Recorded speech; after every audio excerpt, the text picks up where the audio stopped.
The WNBA's collective bargaining negotiations are not looking good. Guys, they're not looking good. The deadline is October the 31st, and right now there is a real chance, a serious chance, that we could see a lockout for the first time in WNBA history. So let's break down where everything stands in terms of talks, what both sides are saying, what's happening if no deal gets done, and how this could have a ripple effect on all of the women's basketball ecosystem, including Athletes Unlimited and Unrivaled. So yeah, we got a lot to talk about, so let's get into it. First up, where are we right now? Where exactly are we? So the WNBA and the Players Union, the WNBPA, have about 60 days to finalize a new CBA, but according to multiple reports, there has been little progress for the entirety of the summer. The Players Association is led by Union President Nneka Ogwumike and Executive Director Terri Carmichael Jackson. They say they want a transformational deal. Their priority, well, it's a revenue sharing model that is tied directly to league growth. In the NBA, players get about 50% of basketball related income. So the more that the NBA makes equals the more that NBA players make. Now in the WNBA, the cap rises at a fixed 3%. So currently, regardless of how much the league is making, the players don't see that change. And if you've been paying attention recently, you know that the WNBA is making a whole lot of money, guys. I'm talking a $2.2 billion media rights deal that kicks in next season. Talking about expansion fees that are through the roof. Golden State in 2023 paid $50 million for a new team. And then we had 3 teams pay $250 million each in Cleveland, Detroit, and Philly. Players are looking at those numbers and saying, hey, we deserve our fair share. Quote, pay us what you owe us. Now, when it comes to what both sides are saying, well, you know, the union is pretty sharp in what they want to say. Terri Carmichael Jackson put it bluntly when talking to Front Office Sports, saying, quote, the players are working diligently to achieve a transformational CBA that builds on the growth, momentum, and positive news surrounding women's sports and the W. As we approach the 60-day mark, the league's lack of urgency leaves players wondering if it is focused on making this work or just running out the clock. Fans do not want that. They are with the players in demanding a new standard for the W. So again, that's what Terri Carmichael Jackson, the rep for the NBPA, that's what she had to say. She's the executive director of the union. And she speaks for the players because players have said in the past that they've experienced some wasted opportunities in some of the meetings. Players want a transformational change and they want it reflected in the new CBA. Y'all remember, at All-Star Weekend, players warmed up to shirts that said, quote, pay us what you owe us. Because players are serious about getting what they deem is their value in the WNBA, and they are not going to roll over to what the league wants and the league's timing. Now, the league, they insist that they're committed to a deal in a timely manner, right? A spokesperson for the WNBA spoke to Front Office Sports saying, quote, we have been clear with the WNBPA, but so there is no doubt our number one priority is getting a new collective bargaining agreement completed that addresses the players' priorities while also supporting the long-term growth and success of the league and team.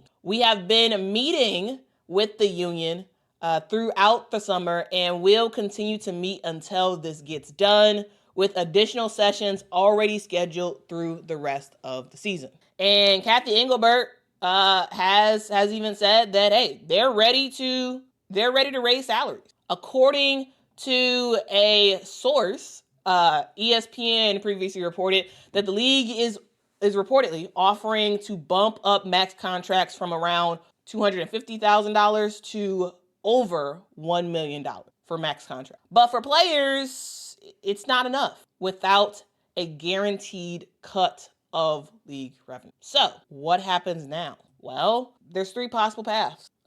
My format is messed up here. But anyway, there's 3 possible paths. You can agree to a deal by October the 31st. That's not impossible, given how far apart, but it's probably unlikely given how far apart the sides are. So the first option is the best option. Agree to a new deal by October 31st. Number 2 is not great, but better than the third option. Number 2 is to agree on a temporary extension. If you do not know, that is actually what happened in 2019 when the previous CBA deal was created. They had a temporary extension, which gave them an additional 60 days where sides could negotiate and make some stuff happen. For that year, we ended up seeing a negotiation move into January. That temporary extension did prevent a stoppage for the league. But remember, in 2019, the WNBA did not have 2 additional teams joining the league, right? That's the complication for this CBA, which is why they really do need to get it done on time, because remember, we have Portland and Toronto joining in 2020. Expansion complicates things because just like last year, the expansion draft will likely take place in December with free agency starting in January. A temporary extension still puts stuff in limbo land, right? And the third one is a lockout. If no deal and no extension happens by October the 31st, well, this means that the league business has to. And what exactly does a lockout mean? Well, lockout means a lot of terrible things. Now, it would prevent players from accessing team facilities, which is not the biggest of deals, mainly because the season will be over come October the 31st. And so like players for the most part will not be needing to access league facilities or team facilities, I should say. But what is a bigger deal is the fact that if a lockout happens, there will be no draft lottery, no expansion draft, no free agency, no trades, no 2026 draft. Nothing can happen in the league until a new CBA is signed, if we go past October the 31st. Now, guys, I mean, as Jordan Canada's face shows, that would be devastating to the league and its players, because the league needs to conduct the expansion draft this December for Portland and Toronto to actually be able to do their thing, right? A lockout, not only does it hurt expansion, but it hurts the sort of momentum that the WNBA has. It hurts that. It delays free agency, which we all know how the majority of the WNBA players are free agents next year. And so it delays that, and it just confuses everything. It will turn this entire offseason into chaos. It will. And that's not what the WNBA needs, especially for a league that is growing leaps and bounds. So what in the world is happening? Oh no, I remember I made a slide just for expansion. Guys, just so you all know, I will be sometime this week I will be talking about the Portland Fire and the Toronto Tempo, and specifically their GMs and what they want to do next. We saw yesterday the Portland Fire formally introduced their new GM from the Golden State Valkyries, and I watched the press conference, and I got a lot of stuff to say about that. And then Monica Wright with the Toronto Tempo. Updates coming about both of these. But anyway, there's going to be things happen that need to happen in order for business to get done for next season.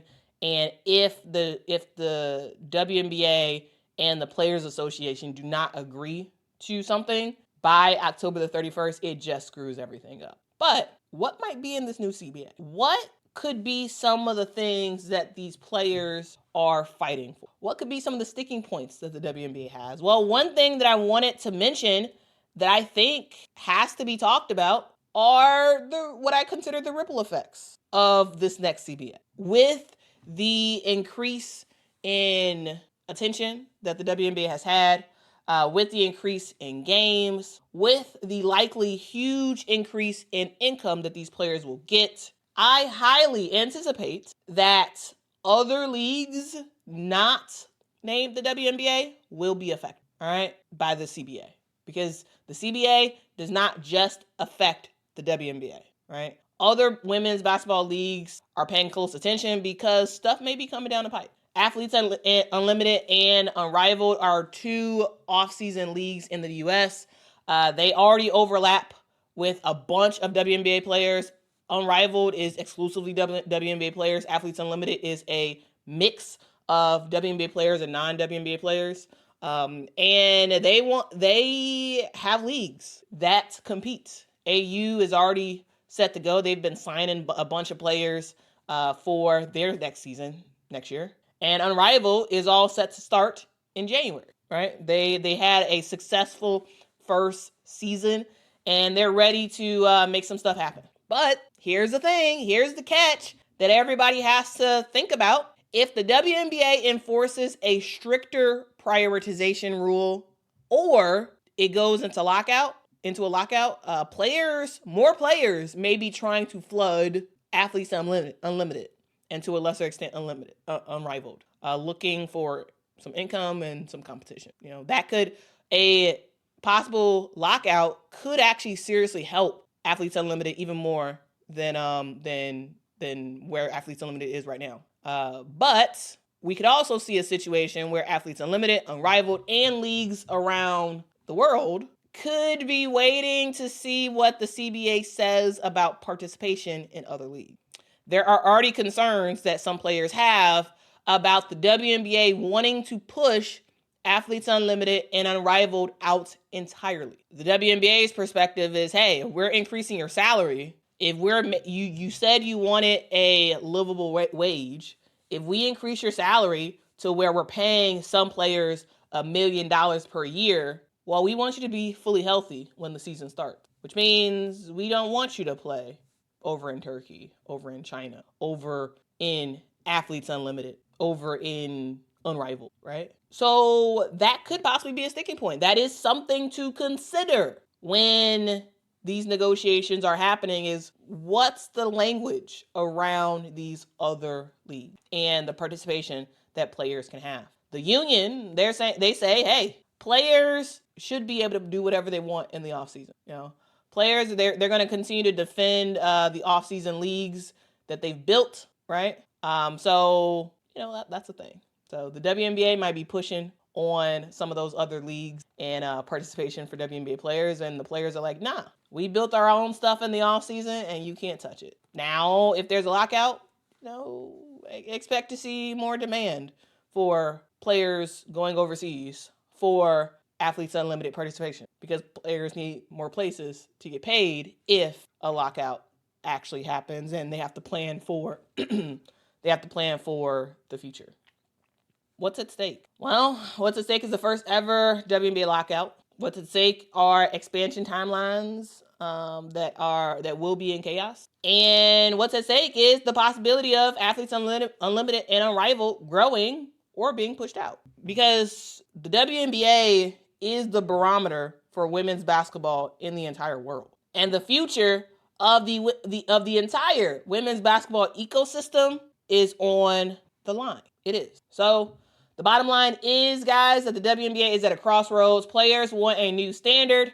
They want real revenue sharing that grows with the game. The league insists it is committed, but wants to keep the economic model sustainable. Meanwhile, expansion deadlines, off-season calendars are ticking on down. If the October 31st deadline passes without a deal or expansion, the WNBA could face its first ever work stoppage. And the fallout won't just hit the WNBA, it could reshape the entire women's basketball landscape, from AU to Unrivaled to overseas opportunities. We're watching, guys, history in real time, and the stakes for women's basketball really couldn't be higher. So, with that, I want to leave you all with two quotes. One I'm going to read, another one I'm going to play. The first one is a closing quote from Nneka Ogwumike. Nneka says the headline is Lockout. And ultimately, the goal for everyone is to get a good deal done. Hopefully, it gets done in the time that makes sense. I don't think anyone wants to see a lockout. That's not something we're advocating for. We just want to make sure this is a deal that's done the right way.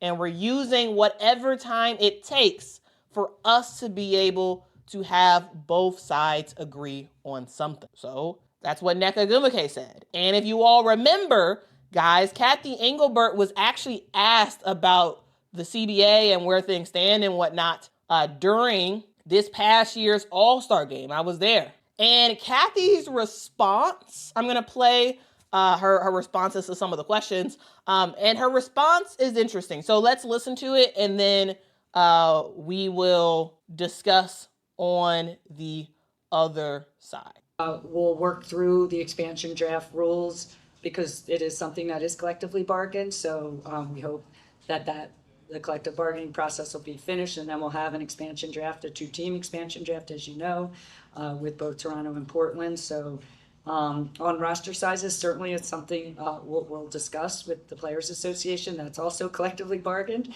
So that is certainly on the list as well.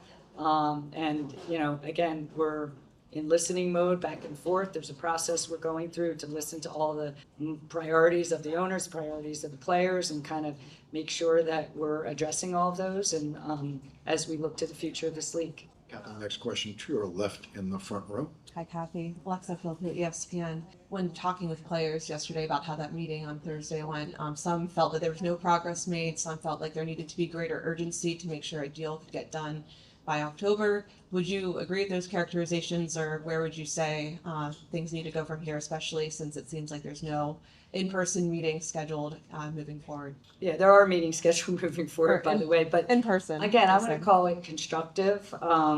You know, we had candid dialogue, and this is part of the process. You know, when I first joined the league, actually 6 years ago on Thursday, I was 4 days in the job, and we had our first collective bargaining meeting at All-Star. So I actually think we've had a bunch of meetings already, and I appreciated how many players came to the meeting. I thought that was great. Communication is important, and having that meeting, being at the table was important with that scale of players. And I would just say we've been through these negotiations many times. This is only my second one, but my team has been through many of them. And I just want to say I really respect the players. We're listening. They're listening to our owners. And we're kind of in the middle as the league trying to make sure we're setting this league up for success for decades. And that's the goal, to have a fair CBA for all. I want a lot of the same things the players want. I said that last time too, and it's not changed. And but we also have to have a process where we go back and forth, and that's where we're in the process. So I'm, again, still really optimistic that we'll get something done, that it'll be transformational, and that next year at All-Star we'll be talking about how great everything is. So, but obviously there's a lot of hard work to be done on both sides to get there. I think with the Athletic, just following up on that real quick, I mean, one, do you expect a deal to be done by October 31st? And two, regarding the schedule, is it necessary for the WNBA to expand the schedule, and what is kind of the ideal number of games in your mind or footprint for the schedule? Yeah, good questions. Last time I think we got the CBA done mid-January. I think it was actually January 15th or something like that. So obviously I have confidence we can get something done by October, but I'm not going to put an exact date on it because we can we're in a good place and we're going back and forth, and there's a few remaining issues. We can extend dates here and there. Obviously we want to have an expansion draft, a free agency period, everything before the college draft by the time the March Madness gets over for the women's game. So yeah, but would we like to get it done? Yes. Does it have to be done exactly on that date? You know, we've got some room to continue negotiations if we're close at that point. So that's what Kathy Engelbert had to say at All-Star. And here's the thing, guys. When I heard that immediately, because I was like, that's footage from my phone. And when I heard that, I was like, oh, so it seems like there is not really a sense of urgency from the league. And listening to what the union has to say, and the statement that Terri Carmichael made a while that I talked about a while ago, that talked about not seeing that sort of sense of urgency from the league, guys. I think it's true, because Kathy Engelbert at All Star said that, hey, yes, they want to get a deal done, but at the same time, it's okay. They can not have to worry so much about the deadline of October the 31st. It seems that it's not a fixed thing, and that the WNBA is actually cool with saying, you know what, okay, we're going to extend this thing. We're going to extend it. So I got to say, looking back on Kathy's All-Star comments, seems like all of the urgency is actually on the player side and less on the league side, because the league seems to be thinking, hey, we got time. And this lack of urgency that Terri Carmichael Jackson was talking about, I mean, I think it's true, because, Kathy Engelbert has kind of indicated that in her comments at All-Star. And so that's just something that when I saw the report from Front Office Sports, immediately my thought process went to what Kathy Engelbert said. And I was like, I have the clip. I got to find the clip because I got to talk about it. Because, yeah, I don't think they have that urgent. But at the same time, guys, a strike would be detrimental to the league. Detrimental. We're going to talk about the games that happened yesterday in just a sec. But yeah, I just want to make it super, super clear. If the WNBA go on a strike, or if the WNBA have a lockout, right? And we don't see a deal made by the 31st, this is going to be terrible for them. Think about the growth that the league has had over the last several years since Kathy Engelbert has been here. Now, yes, absolutely did it skyrocket last season, right? With the influx of Caitlin and whatnot. Yes, it did. But even before that, the WNBA has been on a really good rise for a while, a long while. And the idea of a deal not being done by the 31st and there being a lockout, it would hurt all momentum that the league has had. All the momentum would be kind of gone from the league. When you have to stop your promotion of the league, when you have to stop active plans that you have when it comes to the expansion, when it comes to even what's happening in Connecticut, guys, on the potential sale and whatnot, that like everything would have to stop if there was a lockout. It would destroy the momentum. Now, yes, would October the 31st be in the off season? Yes. Will that be as bad as it would be if there were actual games being played after October 31st? Yes. Like it's not going to be as bad as it would be if the deadline was on August the 1st. But it still is going to hurt momentum. And when it comes to businesses that are trying to grow, when it comes to businesses that are seeing things skyrocket, momentum is everything. Momentum is everything. And this is a bad look. This is a very bad look. So we'll see what happens. But I tell you, I'm personally, with the additional reporting that we've heard from Front Office Sports, I gotta say it doesn't look good for the idea of a new CBA actually being agreed upon by October the 31st. We got 60 days, basically. We got 60 days. And yes, as I said earlier, we could possibly see a situation where there's an extension made, right? Both sides agree to an extension. And yes, will a temporary extension similar to what happened in 2019, that will be better than nothing. That would be better than a lockout. So, we'll see about a temporary extension. I could see that being a possibility. Again, that happened in 2019 when the last CBA was agreed upon. That was the CBA that Kathy Engelbert was talking about in the press conference, and that ended up working out. But this is a very, very different WNBA than before, and I feel like the players are way more forceful about getting what they want now than before. And so, yeah, we'll see what happens. We'll absolutely see what happens with this situation. But yeah. Let's hear what you all have to say. Let's see what you all have to say, and then we'll move on. All right. Road to What am I? Row 2 says the league is showing fans what's important to them and it's not the players. I mean, here's the thing. A thing that everybody has to remind themselves is that the WNBA is a business. And what do most businesses care more about than anything? Money. Sure, they'll act like the customer is the most important thing and blah blah blah, or their employees are super important and blah blah blah, but at the end of the day, it's about money, right? It's about money, honey, right? You know that phrase? Like, anyway, like, I think that's what it is. So it's like, yeah, sure. Yeah.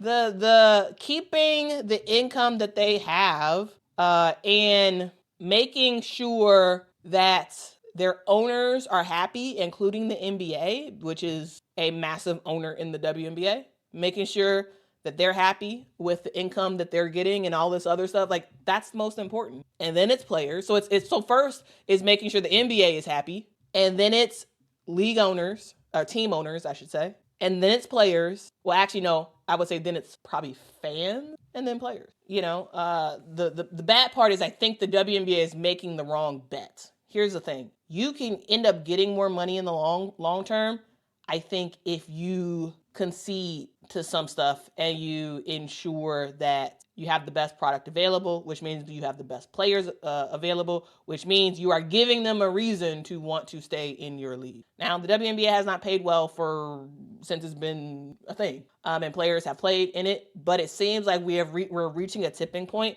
where we're seeing alternatives in the United States. Yes, it's happening in the offseason. Yes, Athletes Unlimited and Unrivaled is happening in the offseason, but if you look at the pay that they're getting, that players are getting, we're reaching the point where it's possible that we may see some players say, you know what? It's not worth it to be in the WNBA. Let me just do this other thing. And that's a thing that the WNBA does not want. You don't want that. And so you're going to have to give up a little bit more right now to hopefully ensure that once all of the rest of these expansion teams come through, not only do you have the best talent available, but you have the best structure available in the long term, not just for right now. And so that's something that's like, I don't think it's a good business move to not have a sense of urgency in this. But here's the thing, I don't have any money. So hey, what do I know about what a good business move is? I just know what I see, and what I see, not only from a fan perspective, but I think just from a future perspective of the WNBA, I don't think it's a good thing. But hey, Kathy Engelbert worked at Deloitte, and they manage billions and billions of dollars, right? She also answers to the NBA, who manages billions and billions of dollars, and reports to team owners who are largely extremely, extremely rich. So hey, who knows? Maybe I don't know anything because I don't have any money. Maybe they're the geniuses, or maybe they're not, and they're making a very dumb decision. But what happened? All right. Terrence says, Quita, if they go from 250K Supermax to 1 million, I don't know why the players don't go along with incremental increases / renegotiate every few years. Well, likely in this upcoming CBA, we will see likely a opt-out clause similar to this year, where we saw a opt-out clause for this current CBA, which is why they're able to renegotiate now. You could see a situation, I could totally see a situation where the players actually agree to a final CBA that is not tied to league revenue. I could totally see that happening if the max is high enough, and then they'll just have a clause in there that allows them to opt out in like 3 years. But if I'm the WNBA and if I'm negotiating as the WNBA, I don't want it to be a opt-out clause in like 3, when you have Cleveland and whatnot join it, right? You wanna be able to make this CBA as long as possible. And if the WNBA wants to make it as long as possible, then it would behoove the players to tie their revenue to league revenue. But if you can make it a short CBA, then yeah, maybe a huge increase in salary with the certain percentage increase every year, maybe that's okay if it's short. And so I don't know. There's a couple of question marks, I would say. Tisha says the biggest problem for the WNBA is that there are so many other leagues that players can go to while waiting on the WNBA. The WNBA does not have that same luxury if the players stand together. Well, that's true. That is indeed true. But a thing to remember is that, yes, the elite of the elite go to Unrivaled and they make some serious bank. And others go to Athletes Unlimited where they make some money, but not a ton. And then others go overseas where some make a lot of money and some don't. And so I think when it comes to like the top 30, 40 players in the league, yeah, I think you're right, Tisha, that they can go other places and they'll kind of be fine in terms of money wise. But I think for a huge swath of the WNBA players, like the league's income is huge, and it'd be a massive loss for some players. And so I could see the top dogs being like, this is gonna be worse for the WNBA than it is for us.